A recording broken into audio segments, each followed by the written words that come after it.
Olá pessoal, estou aqui mais uma vez gravando um vídeo sobre o nosso curso de Educação Emocional e desta vez eu quero falar sobre depressão. Antes de mais nada, eu quero agradecer a todos aqueles que têm assistido os meus vídeos, têm acompanhado esse curso, têm deixado o seu like, têm se feito presente nas minhas publicações. Nesta manhã, eu quero falar sobre depressão, que é a nossa sexta aula.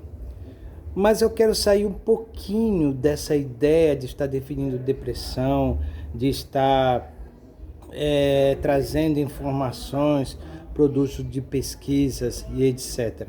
Eu quero falar da minha própria experiência como depressão. E eu vou falar de mim neste vídeo. Eu vou falar do meu processo depressivo. Eu vou falar de como foi que eu me livrei desse processo depressivo e como hoje eu não sofro mais de depressão. E falar para vocês que eu nunca usei qualquer remédio para me livrar da depressão. A primeira coisa que nós temos que entender é que todos os problemas emocionais ou tudo aquilo que acontece conosco não é produto apenas de um elemento. São vários os elementos que corroboram para a finalização de um problema, ou para a criação de um problema, ou até mesmo para a criação de uma solução de qualquer problema, de qualquer situação. Então a depressão ela é gerada por uma série de fatores e não apenas um como se pensa. Da mesma forma, quando alguém tenta se suicidar, ele não se suicida só porque houve um estímulo que corroborou para o suicídio. Uma série de fatores, inclusive tudo aquilo que permeava a sua vida, podem ter corroborado para que o indivíduo chegue ao suicídio. Então na depressão também ocorre a mesma coisa. Lembre-se, nada acontece conosco, nenhuma solução de problemas, nenhuma situação ocorre apenas por um motivo. São vários os fatores.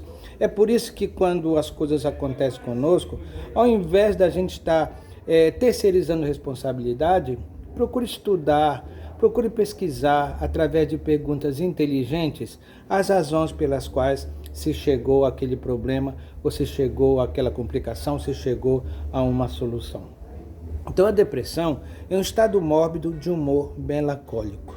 É um estado de profundo pesar, de tristeza, de desalento, de abandono. É o que popularmente se chama a dor da alma.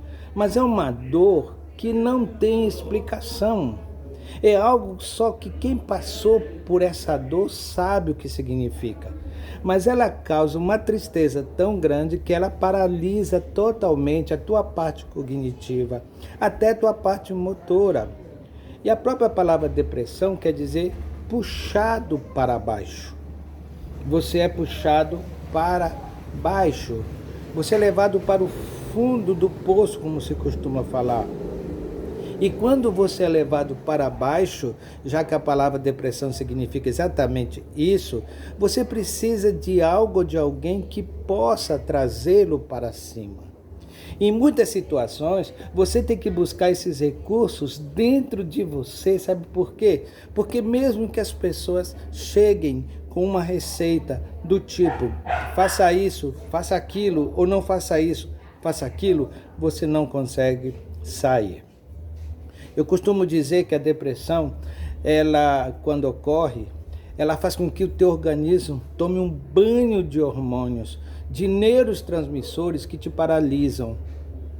Nesse momento você está produzindo dopamina, serotonina, epinefrina, endorfina e todas as inas do mundo e seu corpo fica totalmente paralisado, ainda sob o poder de um outro hormônio que é o cortisol. Imagine o que é uma pessoa depressiva sendo banhada por todos esses hormônios e como fazer com que esses hormônios entrem no nível adequado para que você possa sair da depressão. Isso aconteceu comigo. Logicamente que os fatores que me levaram a desenvolver um quadro depressivo por 8 longos anos, e eu achava que eu jamais iria sair dela, era a minha própria história. Era tudo aquilo que eu vivi.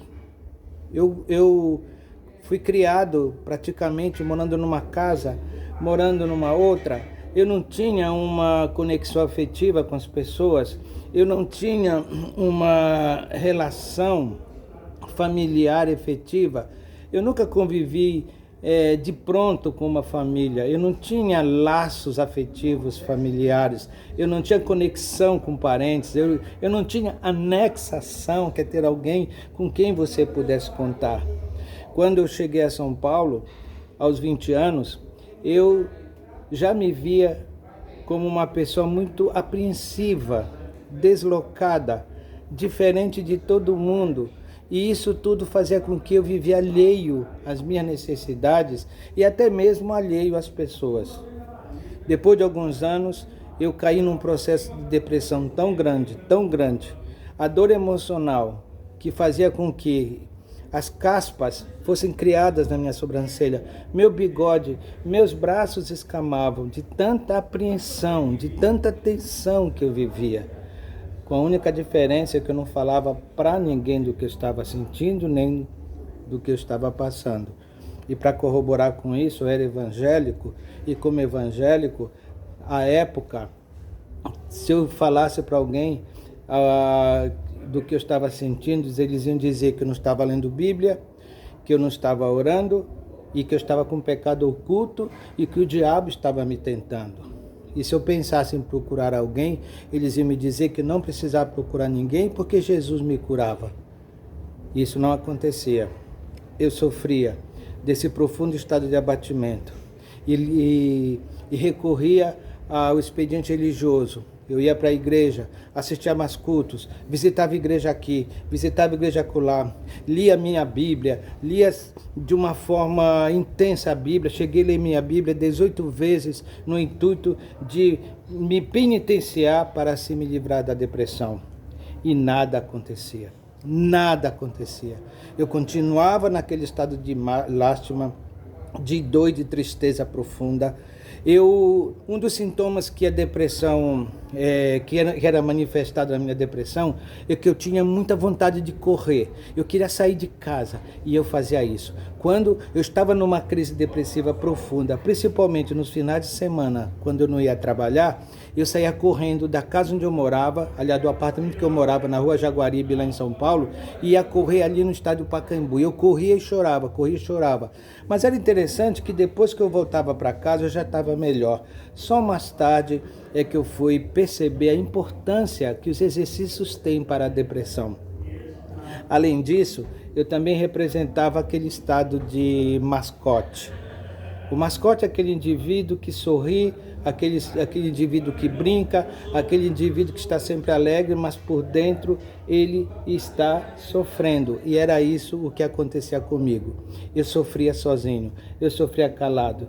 Eu representava toda uma vida de alegria, só que quando eu estava sozinho, a depressão tomava conta de mim. E a partir daí, eu me recolhia no meu mundo. Então, perante as pessoas, eu representava uma coisa, mas quando eu estava sozinho, eu era realmente o Edivaldo deprimido, o Edivaldo triste, o Edivaldo que vivia infeliz porque a depressão o consumia. E, além disso, eu chorava involuntariamente, que é uma característica da depressão, chorar involuntariamente.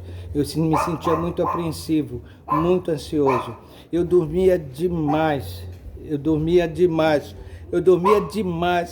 E porque a depressão também ela causa, ou você dorme demais, ou você dorme de menos, ou você come demais, ou você come de menos, ou você fica muito alegre, hiperativo, ou você fica muito triste. Então a depressão ela produz todos esses sintomas. Ele tira totalmente a sua capacidade de assimilação. A depressão tira totalmente a sua capacidade de pensar. Ela embota o seu raciocínio. E a única coisa que você tem é tristeza. Uma tristeza profunda que faz com que você cada vez mais afunde no fundo do poço. Eu também sentia ansiedade, eu também sentia tonturas, eu também sentia algumas vezes paralisia em uma das minhas partes do corpo.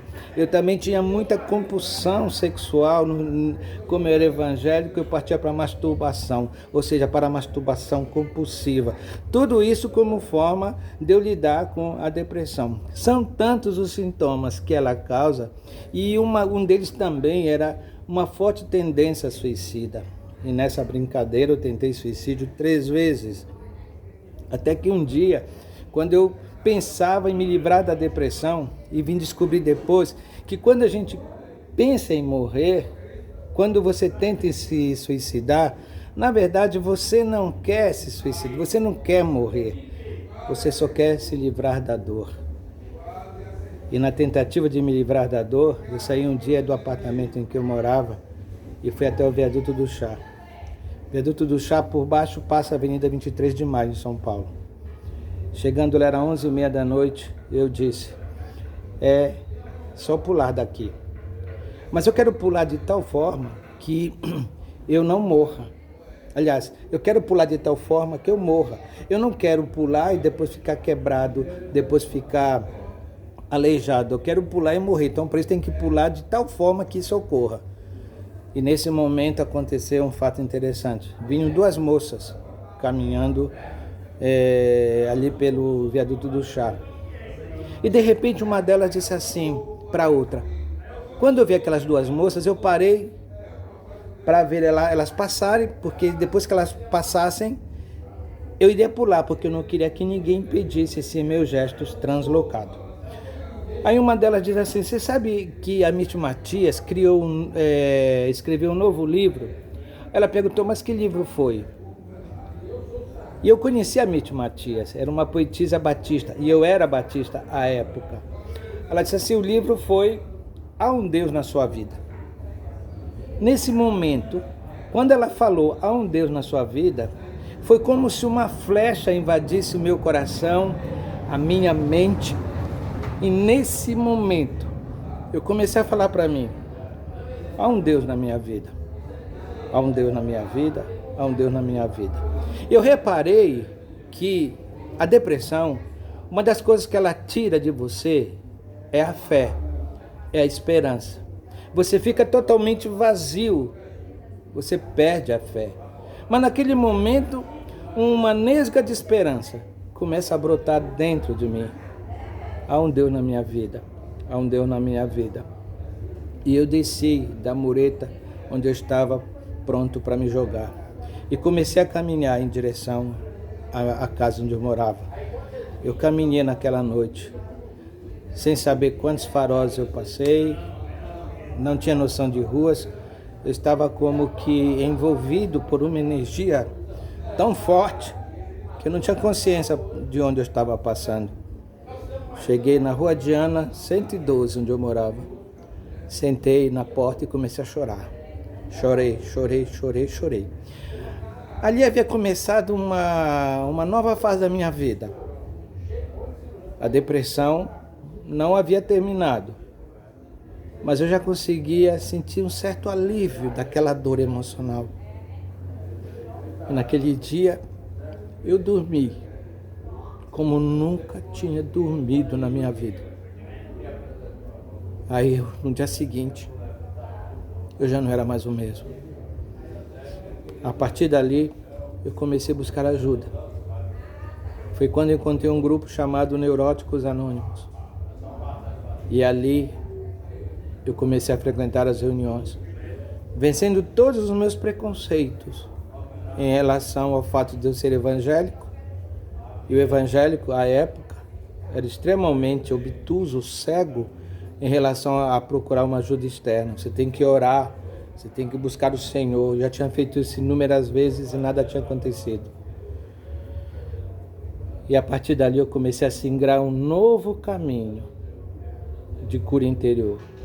A depressão foi diminuindo, até ela ser erradicada totalmente da minha vida. Levou um tempo. Mas uma coisa ela me ensinou. Em depressão, a tua estima fica muito baixa. Em depressão você fica totalmente com o teu raciocínio tamponado, tampado, obscuro. Na depressão você chora involuntariamente. Na depressão você só quer colo. Minha sorte é que eu não falava para ninguém. A minha sorte é que a minha depressão ela foi curada sozinha, comigo. Eu me curei usando minha própria mente, porque eu havia descoberto que a minha mente produzia todas as drogas que eu precisava para me livrar de todo e qualquer problema depressivo. E eu passei a viver em novidade de vida. Consegui edificar minha autoestima. Comecei a me valorizar. A fé brotou novamente. Aquele sentimento de valoração passou, que havia desaparecido na depressão, ele começou a ser potencializado. Eu comecei a ser criativo, eu comecei a viver em novidade de vida, eu comecei a falar da minha depressão, eu comecei a falar também da minha cura. E a partir daí, a vida tomou um outro rumo. E hoje estou aqui para passar para vocês essa minha experiência. Depressão tem cura? Tem sim, mas ela exige um esforço seu. Você parar de se vitimizar e não terceirizar responsabilidades. Que Deus abençoe vocês. Espero que vocês tenham gostado. Até o próximo vídeo.